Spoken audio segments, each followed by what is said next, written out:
स्वागत है आपका हमारे और आपके प्यारे से यूट्यूब चैनल 92 एड्यू पर। आज हम आपके लिए फिजिक्स का एक और नया टॉपिक लेकर आए हैं, यूनिट 4 पलायन वेग, एस्केप वेलोसिटी।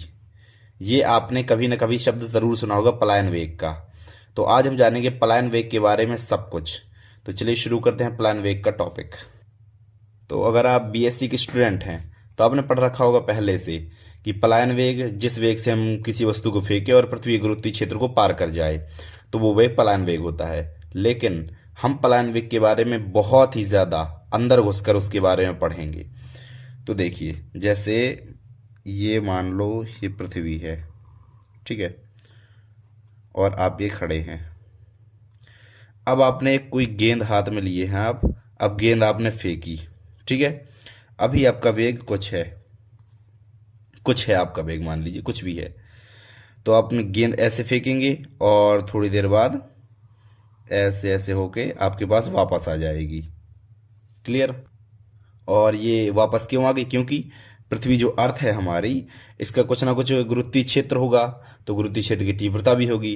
तो ये वस्तु को अपनी तरफ खींच रही है गुरुत्वाकर्षण बल से, जिस वजह से ये वस्तु खींचती हुई। अब आप कहेंगे हाँ यहीं पे देखो, अगर आप थोड़ी और कम वेग से फेंकते तो ये वस्तु ऐसे जाके यहाँ पे गिर जाती, और वेग से तो यहाँ जाके गिर जाती। तो आपने थोड़ी इस वेग से अधिक फेंका, इतने वेग से फेंका कि ताकि आपके पास फिर से वापस लौट कर आ जाए वो वस्तु, ठीक है। इसलिए ये वस्तु हमारे पास वापस आई है। अभी आप कहोगे वापस कैसे आ गई? तो इसलिए हमारी वस्तु वापस आई है। तो जो वेग नॉर्मली जैसे हम इस वेग से फेंकते हैं कि हमारे पास वस्तु वापस आ जाए, तो इस वेग में जो हमारा जो पाथ बनेगा, जो रास्ता जो होगी, जो पाथ होगा वो होगा इलिप्टिकल। इलिप्टिकल मतलब दीर्घवृत्तीय।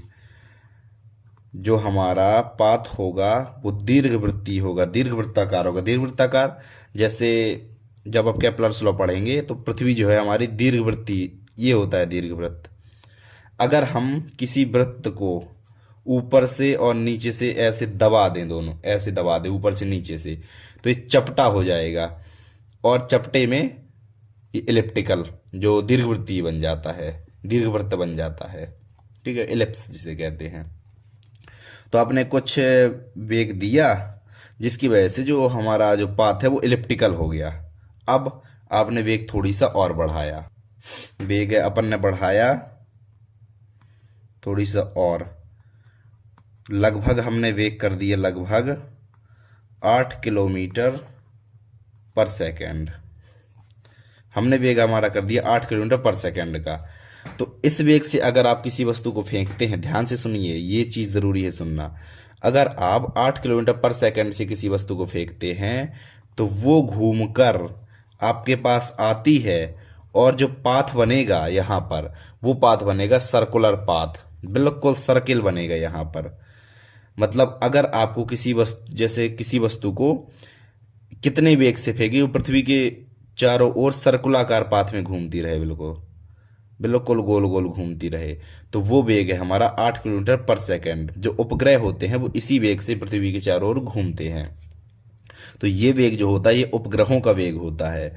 और इसका अगर फॉर्मूला ये जब हम अगले वीडियो में, आगे वाले वीडियो में उपग्रह पढ़ेंगे तो उसमें आप इस चीज़ के बारे में पूरा विस्तार से पढ़ेंगे, इस चीज़ के बारे में। अभी ये शॉर्ट रूप है इस चीज़ का, ठीक है।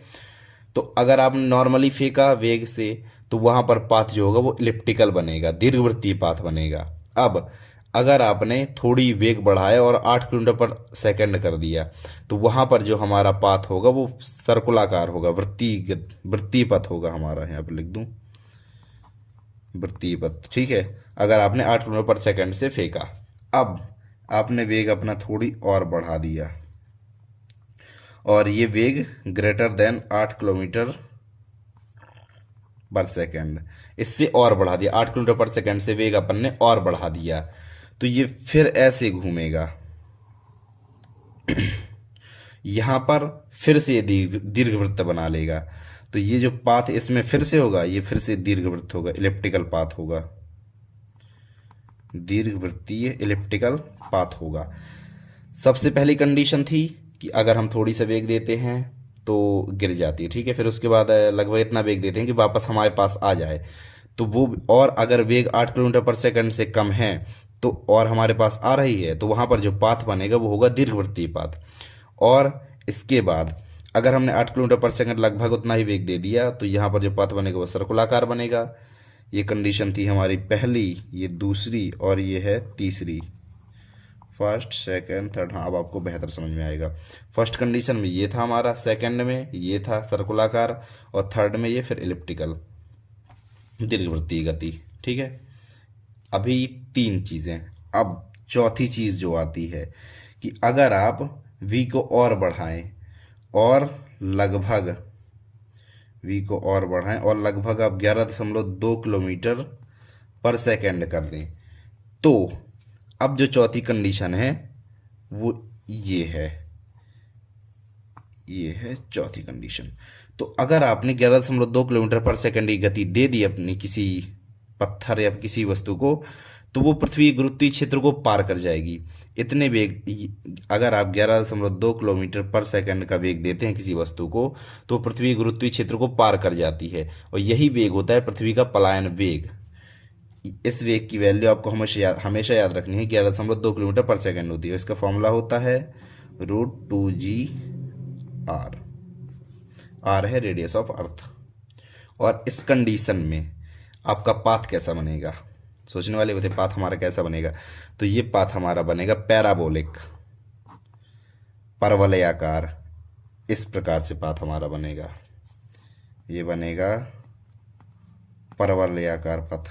ठीक है, जैसे अगर पृथ्वी हमारी यहाँ पर है तो इस प्रकार से हम इतना वेग दे दिया कि ये ऐसे चला गया। ठीक है, तो यहाँ पर परवलयाकार पथ जो हमारा बनेगा, परवलयाकार होगा वो पथ। अब अगर हमने और वेग बढ़ाया और वेग को ग्रेटर देन 11.2 किलोमीटर पर सेकंड कर दिया, 11.2 किलोमीटर पर सेकंड से और ज़्यादा वेग बढ़ा दिया, तो अब हमारी वस्तु कुछ इस प्रकार से जाएगी। ठीक है, ये हो गई हमारी 5वीं कंडीशन। कुछ इस प्रकार से हमारी वस्तु चली जाएगी। तो इस कंडीशन में जो हमारा पाथ होता है वो इस प्रकार से होता है, कुछ इस प्रकार से ऐसे होता है। इसे कहते हैं हाई पैराबोलिक, अति परवलयाकार। जैसे अगर ये है पृथ्वी तो ऐसे, अब देखो अब ये कितना दूर है, सीधे ऐसे निकल जाएगा, आगे करके ऐसे निकल जाएगा। तो इसे कहते हैं अति परवलयाकार। तो आपको ये कंडीशंस हैं, ये जो जैसे शुरू में आपने पढ़ी होगी क्लास 11th में, पर पलायन वेग वो वेग होता है जिस वेग से पृथ्वी की गुरुत्वीय क्षेत्र को पार कर जाए। ठीक है, लेकिन आपने ये चीज़ें शायद ही पढ़ी हों, तो ये चीज़ें इसमें आप पढ़ेंगे कि अगर नॉर्मली वेग हो जिससे हमारे पास वापस जाए तो वो होता है दीर्घवृत्तीय पथ होता है। फिर उसके बाद वृत्तीय पथ, अर्थात जिस हमें कितने वेग से हम किसी वस्तु को फेंकें कि वह पृथ्वी की चारों ओर वृत्तीय गति करने लगे, तो वो वेग है हमारा 8 किलोमीटर पर सेकंड। और किस वेग से फेंके पृथ्वी के बाहर निकल जाए तो वो है हमारा 11.2 किलोमीटर पर सेकंड। और अगर इससे ज़्यादा हम फेंक देते हैं तो हमारी बाहर निकल जाती है और उसका पथ होता है अति परवलयाकार पथ होता है। ठीक है, क्लियर है? आपको ये सब समझ में आए होंगे। तो अब हम पढ़ेंगे एस्केप वेलोसिटी अच्छे से। ये तो आपने सब मिक्स पढ़ लिए, उपग्रह और एस्केप वेलोसिटी से कम ज़्यादा, ये सब पढ़ लिए। अब हम सिर्फ बात करेंगे एस्केप वेलोसिटी पर, सिर्फ एस्केप वेलोसिटी पर। तो एस्केप वेलोसिटी मतलब पलायन वेग वह वेग होता है जो किसी वस्तु को देने पर वह पृथ्वी गुरुत्वीय क्षेत्र को पार कर जाती है। ठीक है, और एक और चीज़ कि जो अनंत पर, जैसे आपने अगर पिछले वीडियोस मेरे देखे हों उसमें था अर्थ्स ग्रेविटेशनल फील्ड, तो अनंत पर जो अर्थ की ग्रेविटेशनल फील्ड होती है वो इन्फिनिटी, मतलब इन्फिनिटी पर ग्रेविटेशनल फील्ड, वो सॉरी अनंत तक, मतलब ग्रेविटेशनल फील्ड जो होती है वो अनंत तक ख़त्म हो जाती है। अगर जैसे ये पृथ्वी है और यहाँ तक चलो मान लो इसकी ग्रेविटेशनल फील्ड है, तो जहाँ पर इसकी ग्रेविटेशनल फील्ड ख़त्म हो जाती है वो स्थान कहलाता है अनंत, इन्फिनिटी। अनंत पर ग्रेविटेशनल फील्ड खत्म हो जाती है और उस जगह विभव जो होता है, गुरुत्वीय विभव होता है वो जीरो होता है, गुरुत्वीय स्थिति ऊर्जा वो भी जीरो होती है। ये दोनों चीज़ें जीरो होती हैं कहाँ? अनंत पर। ठीक है, इसका मतलब ये होता है कि अगर हमें किसी वस्तु को पृथ्वी से एस्केप कराना है तो उसे हमें कहाँ ले जाना पड़ेगा? अनंत पर। क्यों? क्योंकि अनंत पर जो गुरुत्वीय क्षेत्र होता है वो नहीं होता। अर्थात किसी वस्तु को ऐसे एस्केप कराने के लिए हमें अनंत तक ले जाना पड़ेगा।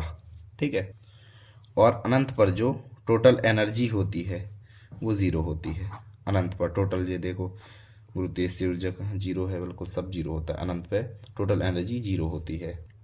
और पलायन वेग का जो फॉर्मूला होता है पृथ्वी के लिए बता रहा हूँ, एस्केप वेलोसिटी का जो फॉर्मूला होता है ये होता है √2gr। इसे आपको हमेशा याद रखना है।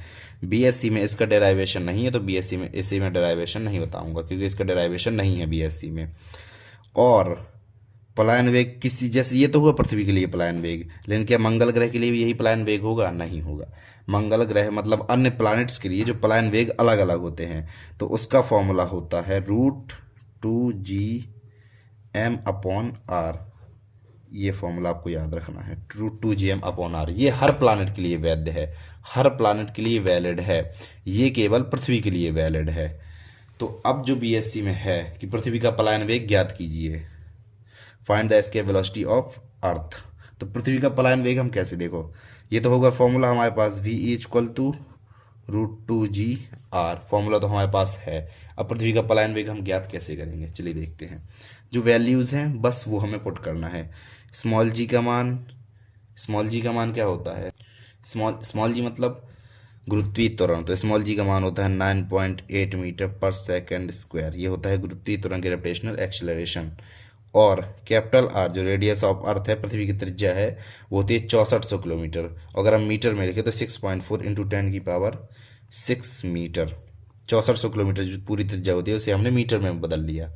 अब ये जो दोनों वैल्यू हैं वो इसमें पुट करेंगे। 2 × ऐसे लगा दो 9.8 × 6.4 10⁶ VE। अब अगर हम इसे सॉल्व करें तो VE = 11.2 × 10⁻³ मीटर पर सेकेंड। और अगर हम इसे किलोमीटर में लिखें तो VE = 11.2 किलोमीटर पर सेकेंड। ये होती है पृथ्वी के लिए एस्केप वेलोसिटी का मान। मतलब अगर हम ये वेलोसिटी किसी कण को दे दें, किसी वस्तु को दे दें, पिंड को दे दें, तो पृथ्वी गुरुत्वीय क्षेत्र को पार कर जाएगा। ये हुआ पूरा पलायन वेग का टॉपिक अच्छे से क्लियर। तो मेरे ख्याल से आपको ये समझ में आ गया हो। समझ में आया तो वीडियो को लाइक ज़रूर करें, कमेंट्स में बताएं। वीडियो देखने के लिए थैंक यू सो मच। मिलते हैं अगले टॉपिक के साथ। Bye bye.